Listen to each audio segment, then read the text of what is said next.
કે બાળક બગડે ને તો તેની પાછળનો મોટો હાથ કોઈનો તો તેની માં. બાળક છે તે ખરાબ માર્ગ ઉપર જતું હોય ને માં ધારે તો તે બાળકને વાળી લે. માં ધારે તો તે બાળકને શિવાજી બનાવી શકે, માં ધારે તો તે બાળકને સરદાર વલ્લભભાઈ પટેલ બનાવી શકે, માં ધારે તો ભગતસિંહ બનાવી શકે, ને માં ધારે તો કસાબ પણ બનાવી શકે. એ માના હાથની અંદર છે. શિશિરો માત્ર પુણ્યે નમઃ. એ માં જ છે તે ન બોલવાનું બોલતી હોય. માં છે તે માવા ખાતી હોય તો તેનું સંતાન ખાવાનું જ. તે બાળક છે તે બગડે તો તેની પાછળનો મોટો હાથ હોય તો તેની માનો હોય. માં ધારે તો તેના બાળકને પાછો વાળી દે. માતૃદોષેના પિતૃદોષેના મૂર્ખતા.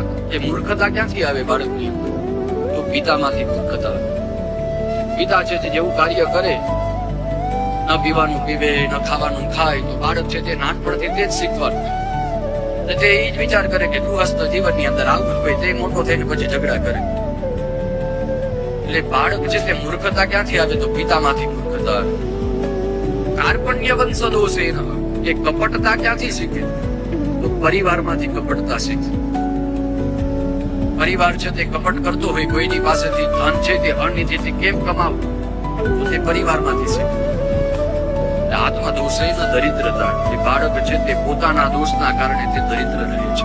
એટલે આપણે સંસ્કારો સાથે જીવન જીવશું ને તો આપણા બાળકોની અંદર સંસ્કારો આવવાના. આપણી અંદર સંસ્કાર નહીં હોય, આપણે સારું આચરણ નહીં કરતા હોય તો આપણા બાળકો છે તે સારું આચરણ ક્યાંથી કરવાનું? એટલે આપણા સંતાનોને આપણે ભગતસિંહ બનાવવા હોય, શિવાજી બનાવવા હોય, તો એના માટે આપણે પણ સંસ્કાર સાથે જીવન જીવવું પડે. તો આપણા બાળકોની અંદર છે તે સંસ્કારો આવે.